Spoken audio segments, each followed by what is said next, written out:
많은 사람들이 버스를 타기 위해 줄 서서 기다리고 있는데 한 할아버지께서 큰 소리로 말하기를 시작합니다. 오늘이 내 생일이야.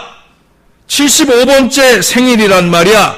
그런데 지난 세월 동안 내가 한 일이라고는 그저 기다리고 또 기다린 것뿐이란 말이야. 라고 호통을 치셨어요.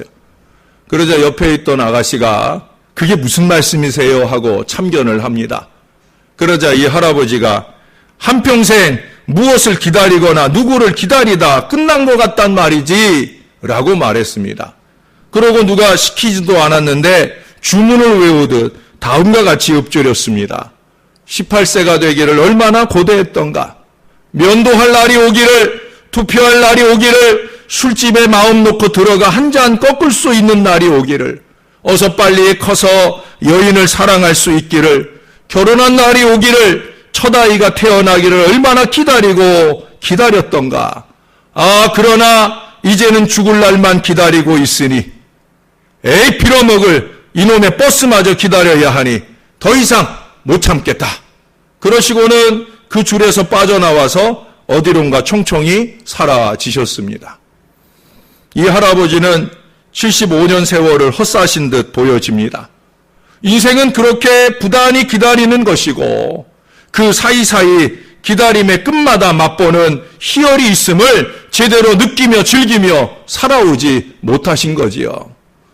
18살이 되었을 때의 그 희열, 투표장에 들어가서 첫 번째 선거를 할 때의 그 희열, 사랑하는 여인을 사랑할 때의 그 기쁨, 그 여인과 한 가정을 만들었을 때의 감격, 그리고 세상에 나의 핏줄이 태어났을 때의 그 놀라운 기쁨들을 그는 지금 간직한 채 살아오지 못하는 아쉬운 인생을 보내고 있다라고 하는 거예요. 여러분, 인생은 과정입니다. 끊임없이 전진하며 기다리는 과정입니다. 머무름도 포기함도 아니고 내가 됐다 싶을 때까지도 아니고 우리 아버지 하나님께서 됐다 하실 때까지 우리는 그렇게 계속 기대하며 기다리며 가야 된다는 거예요. 오늘 본문의 4절에도 보니까 자기 자신은 광야로 들어가 합니다. 그리고 그 다음으로도 하룻길을 더 갔다 그럽니다. 이 앞부분에 보면은 그는 스스로 광야로 들어가기 전 이미 그의 삶과 사역에 광야 고난을 경험하게 되어집니다. 이세벨에 의해서 쫓기는 광야 고난. 10절에 말씀하는 특별한 열심을 가지고 나름 애써봤지만 다 허사가 되고 마는 광야 체험이 있었다는 거예요. 애쓰지 않아서 찾아오는 광야 체험이 아니에요. 부족한 종은 지금도 애쓰지만 전에도 애썼어요. 그럼에도 불구하고 광야의 체험들로 하나님이 이끄실 때가 있더라고요. 우리는 왜 이런 광야의 고난에 들어가게 되어질까? 물론 하나님께서 우리를 자라게 하시는 훈련으로서 광야 고난이 주어질 때도 있습니다. 거의 모든 광야 고난이 그렇게 귀결되는 것을 보게 됩니다. 그러나 여러분, 자기의 허물로 인해 스스로 광야로 들어가는 경우들도 있지 않겠습니까? 우리는 성경에서 믿음의 사람들인 아브라함, 이삭, 야곱을 아주 특별하고 대단한 사람으로 봅니다마는 우리가 최근에 역대상을 보면서 역대상의 그 무수한 족보들 이제 막 1장을 지났을 뿐인데 그 1장에 나오는 무수한 이름들 속에서 우리는 지금 창세기를 정리하고 있어요. 그런데 그 창세기 내용들을 정리해 보니까 우리가 믿음이 대단한 줄 알았던 그들도 허물과 죄가 많았다는 사실을 알게 됩니다. 아브라함도 아내를 루이라 속였다가 결국 그 아내를 빼앗기고 그 밤에 아내 없는 방에서 광야 같은 시간을 보낼 때가 있었죠. 이삭은 편애의 어리석음으로 그 자식들을 원수지간 만들어 놓고 평생 그 도망간 둘째 아들을 그리워하는 광야의 세월을 지나게 되어집니다. 야곱은 잘 아시죠? 제가 어제 새벽에 여러분들에게 잘 정리해 드렸었어요. 이런 면에서 보면 우리와 별반 큰 차이가 없는 걸 보게 됩니다. 그러나 여러분, 다른 차이가 나타나잖아요. 그게 뭐예요? 하나님은 언제나 그들의 편이 되어 주셨다는 거예요. 그들과 함께 하셨으며 그들을 축복해 주셨다는 거예요. 왜 그렇게 하셨을까? 이유는 하나밖에 없습니다. 그것은 그들이 그러한 모든 죄악 가운데서도 하나님을 경외하는 사람들이었다라는 사실이에요. 다윗도 마찬가지죠. 다윗도 허물이 많고 큰 죄를 범했고 그로 인해 아들을 잃는 광야의 슬픔 속에 통곡하기도 했지만은 하나님은 그를 버리지 아니하시고 늘 붙잡아 주셨고 다윗의 편이 되어 주시고 긍휼을 베풀어 주셨습니다. 그리고 누구보다도 다윗을 사랑하셨잖아요. 하나님이 이렇게 다윗을 특별히 사랑하신 이유는 다윗도 아브라함이나 이삭이나 야곱처럼 하나님을 경외하는 사람이었기 때문입니다. 이들은 모두 다 죄악과 그로 인한 광야의 고난 중에라도 그 믿음이 여전하여 용서받고 복을 받게 되었다는 거예요. 하나님을 경외하는, 하나님을 두려워하는 그 마음을 놓치지 않는 게 중요하다는 거죠. 여러분 이사야 11장 2절 3절에 보면 성령을 가리켜서 여호와를 경외하는 영이다 이렇게 표현을 합니다. 우리가 그 하나님을 경외하는 영을 충만히 받음으로써 하나님을 경외함으로 즐거움을 삼는다라고 이어서 말씀해 주고 있어요. 결국 무슨 얘기예요? 하나님을 경외하는 마음을 가진다라고 하는 것은 하나님과 우리 사이에 마치 탯줄이 연결되는 것처럼 생명의 줄이 연결되어지는 거예요. 우리에게 영생하는 소망의 기쁨이 시작되는 자리, 그리고 영생하는 기쁨이 이어지는 자리, 그것은 바로 하나님을 경외하는 믿음의 탯줄이 끊어지지 않을 때예요. 엄마와 탯줄로 연결된 태아가 엄마의 뱃속에서 점점 자라나 이 세상에 건강한 몸으로 태어나는 것처럼 우리가 영생 소망을 가진 그 천국에서의 새로운 탄생이 이루어질 때까지 우리는 이 땅에 마치 탯줄과 같은 이 하나님 경외의 믿음을 가지고 이 땅에 꾸준하고 끈질기게 살아갈 때 바로 그 미래의 보장이 우리에게 있게 되어진다는 거예요. 하나님을 경외하느냐? 여러분, 이 마음을 가진 사람은 그 믿음으로 구원을 얻을 뿐 아니라 하나님 자녀가 되고 천국 백성으로 살면서 하나님의 사랑을 받고 하나님이 함께하는 축복을 받아 누리게 되어진다는 거예요. 그러므로 이 하나님을 경외하는 것이 얼마나 중요하고 큰 축복인지 몰라요. 뿐만 아니라 하나님을 경외하는 사람은 악을 미워하고 악에서 떠나게 되어진다고 잠언서 16장 6절은 우리들에게 말씀해 주고 있습니다. 광야 고난이라고 하는 게 이와 같은 부분에서만 아니라 하나님의 사람의 그 형통함이 시기를 받아서 이 광야 고난을 겪는 때도 있습니다. 오늘 본문의 엘리야도 그렇죠. 바알하세라 선지자 850명과의 대결에서 보기 좋게 이겼어요. 위대한 승리가 이루어졌다는 거예요. 큰 은혜의 역사가 임했다는 거예요. 그럼 다인 줄 알았는데 여러분, 은혜가 있는 곳에 반드시 사단의 시기가 있어요. 지금은 사단의 앞잡이가 누굽니까? 이세벨이에요. 이세벨 같은 여인들이 설친다는 거죠. 그래서 이 이세벨이 그걸 그냥 두지 못해요. 그래서 미움으로 그를 죽이려 하니까 그가 광야로 달아나 광야 고난을 겪게 되잖아요. 욥도 마찬가지입니다. 그가 하나님을 잘 경외하며 동방에서 가장 큰 자로 하나님의 복을 받아 누리게 되니까 사단이 이를 시기하여 갖가지 광야 고난으로 그를 몰아세우는 걸 볼 수가 있습니다. 여러분, 시기 무섭습니다. 시기 무섭습니다. 특별히 사단의 시기 무섭습니다. 저는 그래서 교회가 큰 잔치를 할 때면 긴장합니다. 저의 목회의 여정 중에 그런 경험을 수없이 했어요. 교회가 은혜가 깊을 때, 교회가 풍성한 하나님의 축복이 임할 때 반드시 사단의 역사가, 시기의 역사가 임해요.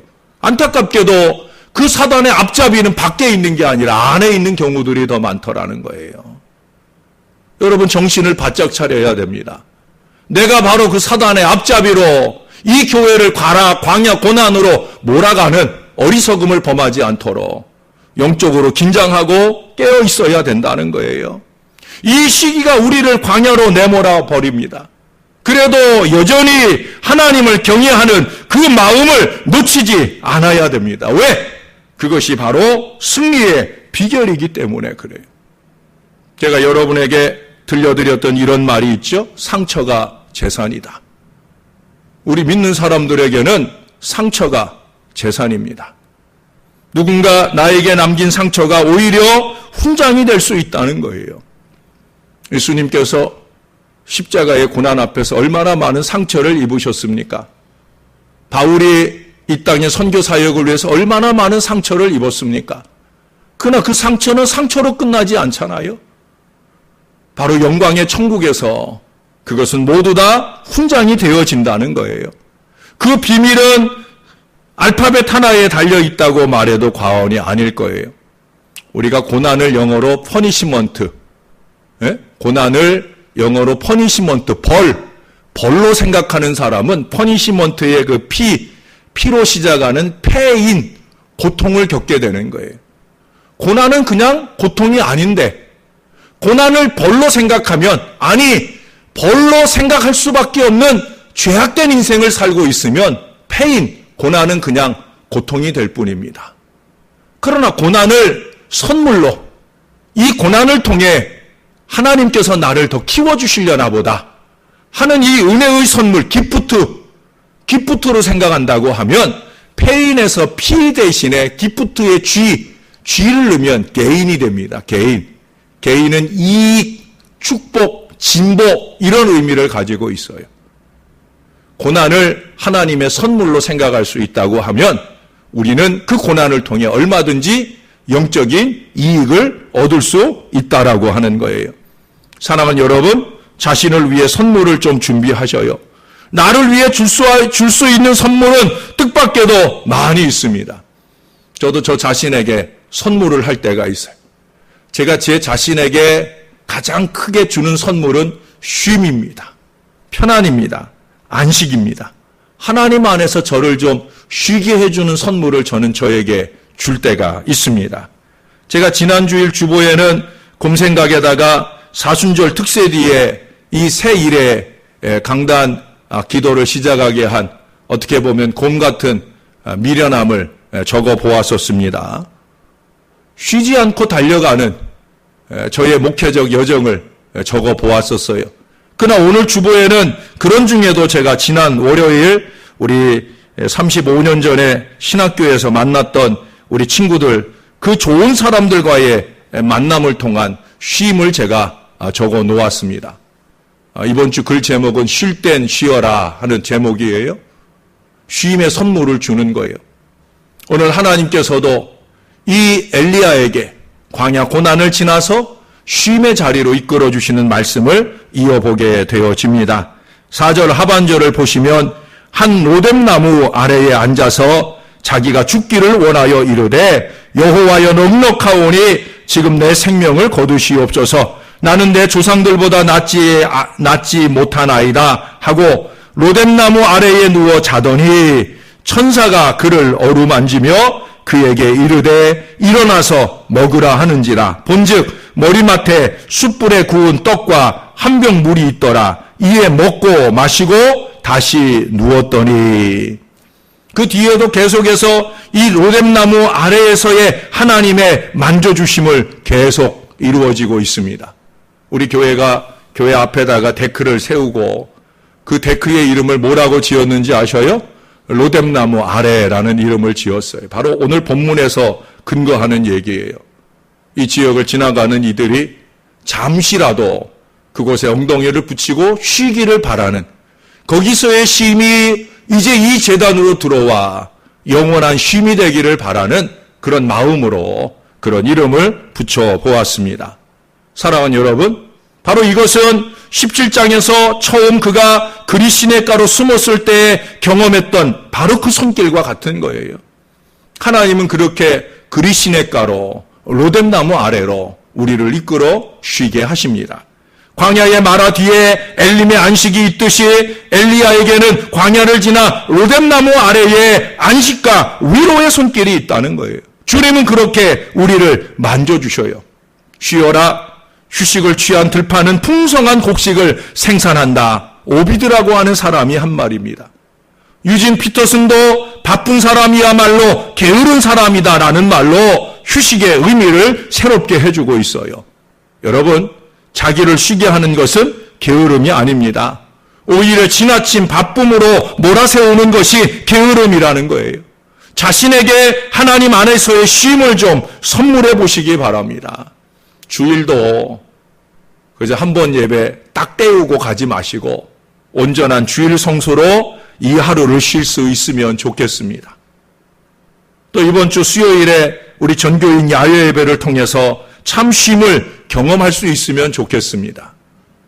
원래는 올해 꼭 여름에 한가족 수련회를 가려고 했는데 올해도 또 다시 내년으로 연기하게 되었는데 저는 정말 한가족 수련회를 통해 여러분들의 영과 육의 쉼의 자리 로뎀나무를 좀 만들어 드려보려고 했는데 제 생각처럼 잘 안 되는 것 같아요. 여러분, 하나님 아버지께서는 우리가 기대고 쉴만한 커다란 로뎀나무이시고 우리의 피곤에 지친 발을 담글 만한 그릿 시냇가이셔요. 그분은 우리의 아버지이시기 때문에 그렇습니다. 아버지이신 하나님은 우리에게 과연 어떤 존재일까? 우리는 이 질문에 세 가지 영어 단어로 답한 것이 있습니다. 일명 삼씨인데요. 첫 번째 씨, 그것은 코치입니다. 코치. 하나님은 우리의 코치셔요. 여러분, 내 자녀들이 청소년기를 보내기 전까지 아버지라고 하는 건 자녀들의 삶의 코치와 같은 존재여야 되지요. 근데 많은 무식한 아버지들이 코치가 아닌 감독 노릇을 하려고 그래요. 그저 명령만 합니다. 지시만 합니다. 그건 건강한 아버지가 아니에요. 코치는 감독과 달라요. 감독은 벤치에 앉아서 작전 지시만 하면 그만이지만 코치는 선수들과 함께 뜁니다. 때로 훈련을 하며 같이 뒹굴고 같이 땀 흘리고 어떤 때는 먼저 희생을 치르며 시범을 보여줄 수 있어야 합니다. 히딩크가 위대한 감독이 됐던 것은 그는 헤드 코치로서의 코치의 영역에서 열심을 냈었기 때문이에요. 노구를 이끌고도 선수들과 함께 뒹굴고 땀 흘리며 그랬기 때문에 그가 위대한 지도자가 되었던 거예요. 하나님은 우리에게 그런 존재이십니다. 우리와 같이 고난받으시고 가르쳐 주십니다. 아버지이신 하나님은 우리의 삶의 하나의 표지판이 되고 나침판이 되어 모본이 되어 주신다라고 하는 거예요. 그래서 느헤미야 9장 20절에 보면 주의 선한 영을 주사 그들을 가르치시며라고 증거하고 있어요. 주님은 우리를 가르치시고 이끄시는 코치가 되어 주신다. 여러분, 든든한 마음으로 우리 주님께 기댈 수 있기를 바랍니다. 두 번째 C는 카운셀러, 즉 상담자예요. 이사야 9장 6절에 보면 예수님에 대해 예언하면서 그는 기묘자라 모사라. 이 모사라고 하는 게 정치적 용어로는 자문위원을 말하는 것이지만 영어에서는 기묘자와 함께 이 단어를 번역할 때 원더풀 카운셀러, 기묘한 상담자, 위대한 상담자라고 말하고 있어요. 카운셀러는 선생님과 달라요. 카운셀러는 상대방의 이야기에 공감하고 같이 아파하며 고통을 나누어 줍니다. 히브리서 4장 15절은 이 말씀을 체율이라고 하는 표현으로 주님은 우리와 상담해 주실 때 같이 아파하셔요. 같이 힘들어하셔요. 아버지이신 우리 하나님께서 늘 불만투성이의 사춘기 신앙에 머물러 있는 우리들에게 그런 분이시다는 거예요. 우리들이 신앙과 사역의 정체성에 대해 고민하고 장래에 대해 불안해할 때 가장 먼저 다가와 주시는 분은 바로 우리 아버지 하나님이셔요. 우리가 고민하기 전에 벌써 우리 곁에 와 계셔요. 중요한 건 뭐예요? 우리가 좀 영을 깨워서 내 곁에 계신 그 아버지께 말하는 거예요. 사람에게 말하기 전에, 전화통 붙들기 전에 먼저 아버지께 말하는, 상담자이신 아버지께 의지하는 이 훈련이 되었으면 좋겠어요. 그러면 아버지로부터 위로와 격려가 넘쳐납니다. 우리 아내한테 미안하지만 때로 저는 아내가 주지 못하는 위로를 아버지께 많이 받습니다. 정말 아버지의 품은 한없이 넓은 것을 깨달을 때가 많이 있습니다. 셋째는 컴패니언, 즉 동료이셔요. 우리가 광야 공원 안에 긴 터널을 통과하고 나면 휴게소에서 잠깐의 휴식과 교대 운전을 하는 게 안전운행의 지름길이잖아요. 여러분, 우리 부족한 자들을 기꺼이 하나님 아버지의 동반자로 여겨주신다 하는 게 얼마나 다행이고 감사한지. 상관은 지시하고 평가하고 따지기 좋아하지요. 하지만 동반자는 같이 의논하고 협력하며 도움의 손길을 베풀어 줍니다. 인격적으로 무시하지 않아요. 서로 존중함으로 공동 승리를 얻게 되어집니다. 하나님은 우리와 그런 미래를 열어가기 원하신다라고 하는 거예요. 그래서 우리가 승리할 수 있는 환경을 만들어 주시고 우리에게 필요한 영적, 육체적인 지원과 신앙 승리의 노하우를 지도해 주시는 거예요. 사랑하는 여러분, 시간이 좀 걸려도 우리의 먼 장래의 승리를 위해 기다리시며 알토란을 만들어 가주시는 분이 우리 하나님이시다. 그 하나님과 한 발짝 한 발짝 앞서가지도 말고 너무 처지지도 말고 그 하나님과 한 발짝 한 발짝 믿음의 동료로서 보조를 맞춰가시는 저와 여러분 될 수 있기를 바랍니다. 자, 이제 세 번째예요. 광야 고난을 지났어요. 로뎀나무 아래에서 충분히 쉬었어요. 그러면 이제 가야지요. 8절의 마지막에 보니까 바로 호렙산에 이르렀다 말하고 있어요.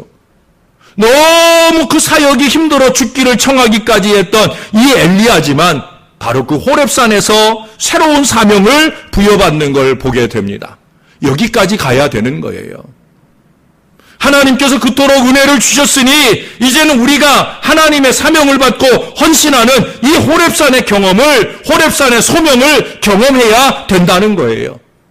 다음 주에 있을 임직식은 바로 그 소명의 호렙산이 되어야 합니다. 그건 임직받는 사람들만이 아니에요. 온 교회가 다 호렙산의 체험을 할 수 있어야 된다는 거죠. 출애굽기 3장에 보면 모세도 40년 미디안 광야 생활 끝에 바로 호렙산의 소명을 경험하잖아요. 여러분, 이 호렙산은 다른 이름으로 신의 산이기도 해요.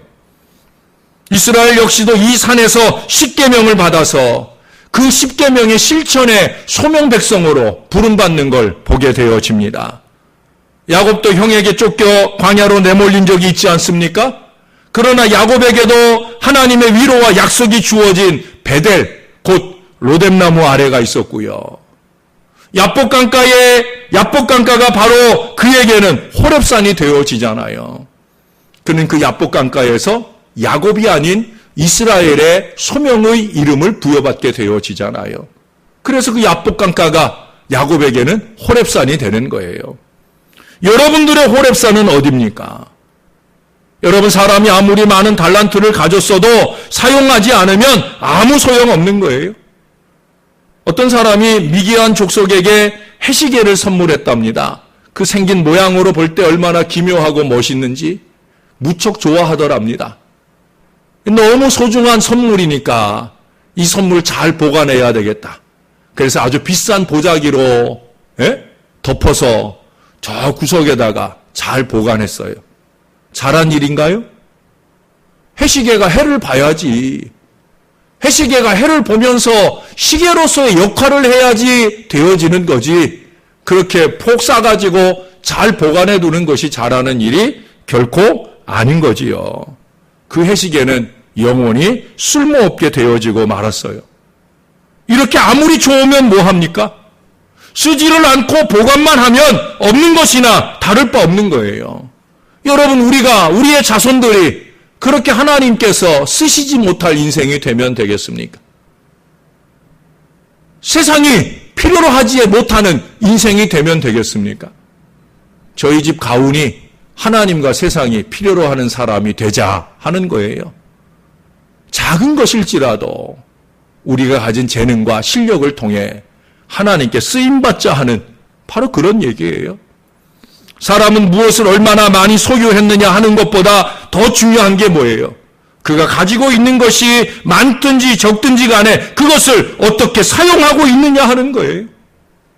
지식이 아무리 많고 학벌이 좋으면 뭐 하겠습니까? 은혜를 많이 받고 재주가 많으면 뭐 하겠습니까? 아무도 자기를 불러주는 사람 없고 어디서도 써주지 않는다라면 그 사람이 가지고 있는 기술이나 지식이나 재능이 아무리 훌륭하고 좋아도 그 받은 위로와 은혜가 아무리 충만하여 넘친다 해도 아무 가치가 없는 거예요. 하나님은 계속 부어주시는데, 하나님은 계속 쥐게 하시는데 그거 딱 움켜쥐고 웅크려들어서 그걸 쓸 수 없다고 하면 그러면 소멸되는 거예요. 사라지는 거예요. 사랑하는 여러분, 쓰임 받아야 됩니다. 모든 교회 생활, 특히 항전직 임직의 최종 목표는 바로 헌신이에요. 헌신이에요. 손이 오그라들고 몸이 움츠라들면 임직받은 게 뭐 의미가 있어요? 헌신하자고 임직받는 건데 손이 오그라들고 몸이 움츠라들면 그러면 그저 완장 하나 차는 거에 불과한 거예요. 완장 찬 사람은 문제를 일으키지만 헌신하는 사람은 하나님께 영광을 돌리는 거예요. 그러면 왜 하나님은 우리를 이 중요한 소명의 호렙산으로 바로 이끌지 않으시고 광야니 로뎀나무니 하는 이 과정을 길게 지나게 하실까? 그것은 우리가 있기를 기다리시기 때문이에요. 우리가 사람을 만나면 왜 첫인상이 좋아 보이는 사람이 있잖아요. 괜히 좋아 보여요. 그러나 또 어떤 사람은 저같이 첫인상이 별로 좋지 않아서 손해를 보는 사람들도 있지요. 사람들이 알아보지도 않고 처음부터 자신을 별로 좋아하지도 않아요. 그런데 시간이 지나면 우리의 생각들이 달라질 수 있잖아요. 처음에는 인물이 번듯하고 말도 그럴듯해서 좋아 보였는데 한 달, 두 달, 1년, 2년 지나가면서 그 성격이 고약하고 좋지 않은 면들이 드러난 경우가 얼마든지 있죠. 또 이와 반대로 어떤 사람은 생김새가 좀 못생겨서 첫인상은 별로 좋지 않아서 그런데 지나고 보니까 얼마나 착하고 성품이 좋고 믿음이 좋고 성실한지 가면 갈수록 더 좋아지는 그런 사람들이 있잖아요. 여러분, 좋은 사람이 어떤 사람인 줄 아십니까? 지나고 나면 좋은 사람, 세월이 가면 갈수록 더 좋아지는 사람, 이런 사람이 참으로 좋은 사람이에요. 하나님은 이런 사람을 반드시 만드시려고 우리를 광야로 또 로뎀나무나 그리시네가로 당금질을 해 가시는 거예요. 그리고 마침내 호렙산에 이끌어 가시는 거예요. 사도행전 13장 22절 이하를 보면 다윗을 가리켜서 내 마음에 합한 사람이라 내 뜻을 다 이루리라 하시더니 하나님이 약속하신 대로 이 사람의 씨에서 이스라엘을 위하여 구주를 세우셨으니 곧 예수라 말씀하고 있어요. 여기서 말하는 하나님의 뜻이 뭐예요? 하나님이 가장 기뻐하시는 계획, 하나님이 중요하게 여기는 그 계획을 이루는 거예요. 하나님의 마음에 합한 사람은 바로 하나님의 계획을 이루어 드리는 거지, 내 이기와 욕심을 채우는 사람이 절대 아니라는 거지. 내 거짓과 술수로 내 목표하는 바를 결실해 가는 게 아니라는 거예요. 그 가운데는 위대한 구주의 역사가 나타나는 게 아니에요. 여러분, 하나님의 택한 백성을 다 구원하는 것이고 이 세상이 그리스도 왕국이 되어 메시아 왕국이 이루어지게 하는 것, 이러한 하나님의 계획을 이루는 일에 쓰임받는 것이 바로 하나님의 뜻을 이루는 하나님의 마음에 합한 사람인 거예요. 하나님의 택한 백성을 구원하고 이 세상을 그리스도의 왕국으로 만드는 일보다 더 귀한 일이 어디 있어요? 그래서 우리가 열심으로 전도하고 열심으로 헌신하는 거 아니겠어요? 여러분, 다윗을 보세요. 이스라엘 나라를 40년간 다스렸는데 그때가 이스라엘 전 역사를 통해 가장 잘 사는 때였어요. 가장 강력한 나라였어요. 다윗은 한 번도 전쟁에 패한 적이 없어요. 그 주변의 나라들도 다 정복했기 때문에 그 이후에 점점 역사가 기울어가며 이스라엘이 조공 바치는 나라가 되지만 다윗 때만큼은 다 와서 머리 조아리면서 다 갔다가 조공을 바치는 정말 가장 살기 좋은 나라, 가장 강력한 나라, 그게 다윗 왕국이에요. 요즘 우리나라처럼 죄송하게도 이리저리 눈치 보면서 일로 붙어볼라니 이것이 걱정이고 절로 붙어볼라니 저것이 걱정이고 그런 시대가 아니었다는 거예요. 하늘의 위대한 축복이 마음껏 쏟아지는 세상이었다는 거예요. 여러분, 그 다윗 왕국은 바로 우리 주 예수 그리스도의 왕국의 그림자입니다. 다윗 왕 자신이 하나님의 마음에 합한 사람이었고 이스라엘을 믿음 위에 굳게 세웠기 때문에 그리스도의 왕국과 가장 비슷한 모습을 이룬 나라가 되었다는 거예요. 어떻게 가능했다고요? 다윗이 하나님을 경외하는 지도자였기 때문에, 그리고 그 곁에 다윗을 믿고 목숨 걸고 충성하는 용사들이 있었기 때문에 다윗은 그 위대한 하나님의 나라를 이룰 수 있었던 거예요. 사랑하는 여러분, 예수님을 믿고 기독교인이 되는 것은 전적으로 하나님의 은혜입니다. 이제 우리는 거기에 더하여서 하나님의 마음에 합하여 하나님께 크게 쓰임받는 그런 사람이 되어야 되는 거예요. 내가 있어서 내 가정이 복을 받고 내가 섬기는 교회가 부흥하고 내 나라가 잘 되는 그런 사람이 바로 형통한 사람이고 축복의 통로의 사명을 잘 수행하는 사람입니다. 저와 여러분은 그런 사람이 되어야 될 줄로 믿습니다. 제가 두어 달 전에 이 설교를 준비할 때는 이제 오늘부터 해서 우리가 한 달 동안 한가족 수련회, 그래서 이제 호렙산까지 갑시다 하는 제목이 이제 우리가 다 같이 한가족 수련회 가자 하는 의미로 이 설교를 준비하기도 했었습니다. 비록 한가족 수련회를 가지 못할지라도 우리가 다음 주 임직식을 앞두고 임직받는 일꾼이나 또 우리 신월 제1교회 모든 교인들이 어떤 사람이 되어야 할까? 제가 이 설교를 이번 주에 전할까 말까 한 2주 전부터 고민을 많이 했어요. 이게 한가족 수련회 가자고 설교 준비한 건데 한가족 수련회는 못하게 되었고 이 설교를 하는 것이 가한가 어떤가 고민이 많이 되었어요. 어떻게 설교를 하기를 잘한 것 같아요? 못한 것 같아요? 아리까리해요? 예? 사랑하는 여러분, 우리는 그런 사람이 되어야 될 줄로 믿습니다. 이 신월 제1교회를 다니면서 하나님의 합하는, 하나님의 마음에 합하는 그런 사람이 되어야 된다는 거예요. 저와 여러분이 그런 하나님의 성산 호렙에 우뚝 서서 나로 인해 내 가정이 복을 누리고 우리 교회가 부흥하며 이 나라가 대통령 선거 이후에 더 든든한 반석 위에 서는 미래가 활짝 열리게 되기를 우리 구주 예수님의 이름으로 간절히 축원합니다. 기도하겠습니다. 아버지, 오늘도 말씀을 받고 갑니다. 광야에서 로뎀나무에서 호렙산까지 엘리야의 신앙 여정을 보며 그가 겪는 고난도, 그를 통해 쉬게 하시는 은혜도, 그리고 다시 위대한 사명 앞에 서는 여정을 보며 아버지, 우리도 그렇게 세워주시옵소서. 소원하고 기도하오니 우리를 붙들어 주시옵소서. 우리에게도 광야 고난의 어려운 여정에 있다고 하면 로뎀나무의 쉼을 허락하여 주옵소서. 새 은혜로 우리에게 부어주셔서 이제는 떨치고 일어나 새로운 사명의 호렙산으로 나아갈 수 있는 저와 이 모든 자녀들 되게 축복해 주시옵소서. 예수님의 이름으로 기도합니다. 아멘.